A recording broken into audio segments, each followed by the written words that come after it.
यंदा 5 ऑगस्टपासून श्रावण महिना सुरू होणार आहे. या श्रावण महिन्यात नक्की किती श्रावणी सोमवार यंदा आलेले आहेत आणि ते कोणकोणत्या तारखेंना आलेले आहेत, त्याचबरोबर आणखीन कुठले विशेष योग श्रावण महिन्यात जुळून आलेत, सगळं जाणून घेऊया. पण त्याआधी चॅनलला सबस्क्राईब नक्की करा आणि आमच्या फेसबुक पेजलाही फॉलो करा. मंडळी, तुम्ही आमचे व्हिडिओ नियमित ऐकताय. अनेक जण कमेंट करून त्यांचा भरभरून प्रतिसादही देत आहे, पण तरीसुद्धा अजून 80% लोकांनी चॅनल सबस्क्राईब नाही केलं आहे. तेव्हा आमची प्रेमळ विनंती ऐका आणि चॅनलला सबस्क्राईब नक्की करा. आता वळूया श्रावण महिन्याकडे. 5 ऑगस्टला सुरू होणारा श्रावण महिना संपणार आहे 31 ऑगस्टला आणि या काळामध्ये 4 श्रावणी सोमवार असणार आहेत. त्या श्रावणी सोमवारच्या तारखा याप्रमाणे आहेत: 5 ऑगस्ट, 12 ऑगस्ट, 19 ऑगस्ट आणि 26 ऑगस्ट. हे असणारेच यंदाचे 4 श्रावणी सोमवार.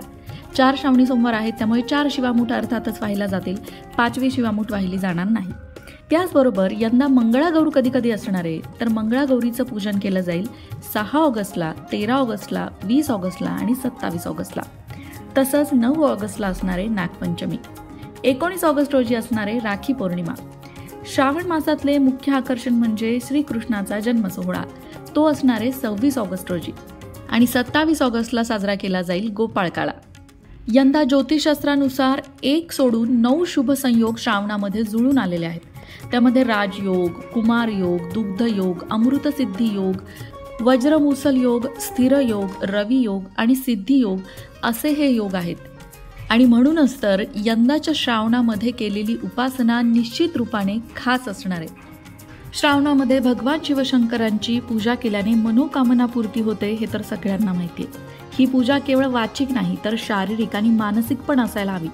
त्यासाठी उपासनेचं बळ असायला हवं. शिव उपासनेचे अनेक प्रकार आहेत. त्यामध्ये शिवलीलामृताचं पठण करणं, शिवकथा ऐकणं, त्याचबरोबर शिवमहापुराण वाचणं, शिवस्तोत्राचं पठण करणं, शिवकवच किंवा महामृत्युंजय मंत्र या सगळ्याचं पठण करणं असे अनेक प्रकार येतात. प्रत्येक श्रावणी सोमवारी शिवामुठीची पूजा तर केलीच जाते. आता शिवामुठीची पूजा कशी करावी, शिवामुठ कशी व्हावी या संदर्भातला एक संपूर्ण पूजाविधीचा व्हिडिओ आपल्या लोकमत भक्ती चॅनलवर आहे. त्याची लिंक तुम्हाला डिस्क्रिप्शन बॉक्समध्ये देत आहोत. तो व्हिडिओ नक्की बघा. तो व्हिडिओ तुम्हाला नक्कीच मार्गदर्शक ठरेल. श्रावणामध्ये याप्रमाणे भगवान शिवशंकरांची पूजा केल्याने मन शुद्ध होतं, बुद्धी शुद्ध होते, शरीरातील रोग आणि दोष दूर होतात. तसंच व्यक्तीला चांगलं आरोग्य लाभतं आणि दीर्घायुष्याची प्राप्ती होते. आता श्रावणामध्ये जे 4 श्रावणी सोमवार येत आहेत त्यापैकी पहिला श्रावणी सोमवार आहे 5 तारखेला, 5 ऑगस्टला, आणि त्या दिवशी तांदूळाची शिवामूठ वाहिली जाईल. दुसरा श्रावणी सोमवार आहे 12 तारखेला, 12 ऑगस्टला, आणि त्या दिवशी तिळाची शिवामूठ वाहिली जाईल. तिसरा सोमवार आहे 19 तारखेला आणि त्या दिवशी वाहिली जाईल मुगाची शिवामूठ. चौथा श्रावणी सोमवार येतोय 26 तारखेला आणि याच दिवशी श्रीकृष्ण जन्माष्टमी सुद्धा आहे. हा अत्यंत सुंदर योग जुळून आलेला आहे आणि या दिवशी शिवामूठ वाहिली जाईल जवसाची. श्रावणामध्ये अवश्य पाळाव्या अशा गोष्टी म्हणजे श्रावणात मांस आणि मदिरा यांचं सेवन करू नये. त्याचबरोबर आवर्जून कराव्या अशा गोष्टी म्हणजे श्रावण महिन्यामध्ये तुम्ही तुमच्या घरी सत्यनारायणाची पूजा करू शकता किंवा घरच्या घरी श्री नवनाथ भक्तिसार याचं पारायण करू शकता, श्री गुरुचरित्राचं पारायण करू शकता किंवा श्रीपाद श्री वल्लभ चरित्र या ग्रंथाचं पारायण देखील करू शकता. श्रावण मासातील सोमवारी भगवान शंकरांची मनोभावे पूजा करावी. बेल तसंच भगवान शंकरांना प्रिय असणाऱ्या वस्तू आवर्जून अर्पण कराव्या. आता श्रावण महिन्यामध्ये शिवपूजनाला एवढं महत्त्व का आहे किंवा शिवपूजनाने नक्की काय लाभ होतो, तर सगळ्यात महत्त्वाची गोष्ट, जर तुम्ही अविवाहित आहात आणि तुमचं लग्न जमवण्यासाठी तुम्ही प्रयत्न करत असाल तर तुम्ही श्रावणामध्ये शिवपूजन अवश्य करा. श्रावणी सोमवारी केलेली शिवपूजा अविवाहितांचे विवाह ठरवण्यासाठी उपयुक्त ठरते. भगवान शिवशंकरांच्या आशीर्वादाने मनासारखा जोडीदार मिळतो असं म्हटलं जातं.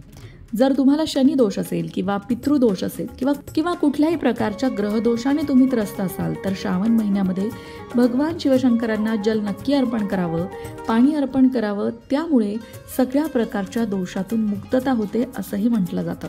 हो, पण त्यासाठी तुम्हाला श्रावण महिन्यातल्या नियमांचं पालन सुद्धा करणं आवश्यक आहे. जसं मी मगाशी म्हटलं की श्रावण महिन्यामध्ये मांस आणि मदिरा यांचं सेवन करू नये. तुम्ही जर एखादी इच्छा पूर्ण व्हावी म्हणून शिवपूजन करत असाल तर मात्र तुम्ही या नियमाचं पालन काटेकोरपणे करायला हवं. मित्रांनो, त्याचबरोबर श्रावणात केल्या जाणाऱ्या सगळ्या पूजा आपल्या लोकमत भक्ती चॅनलवर आहेत. जसं की शुक्रवारी ज्योतीची पूजा केली जाते, ती जिवतीची पूजा कशी करावी या संदर्भातला व्हिडिओ सुद्धा आपल्या चॅनलवर आहे. त्याचबरोबर रविवारी केली जाणारी आदित्य राणूबाईची पूजा अर्थात सूर्यदेवांची पूजा याचा सुद्धा एक संपूर्ण व्हिडिओ आपल्या चॅनलवर आहे. या सगळ्या पूजा तुम्हाला खाली डिस्क्रिप्शन बॉक्समध्ये लिंक देत आहोत, तिथे मिळतील. नागपंचमीची पूजा सुद्धा त्यामध्ये आहे. हे सगळे व्हिडिओ नक्कीच तुम्हाला मार्गदर्शक ठरतील. अशाच प्रकारच्या माहितीपूर्ण व्हिडिओंसाठी लोकमत भक्ती चॅनलला सबस्क्राईब करा आणि बेल आयकॉनवर सुद्धा क्लिक करा, म्हणजे आमच्या नवनवीन व्हिडिओचं नोटिफिकेशन तुम्हाला मिळत राहील. तसंच योग्य आध्यात्मिक मार्गदर्शनासाठी लोकमत भक्तीच्या फेसबुक पेजला फॉलो करायला विसरू नका.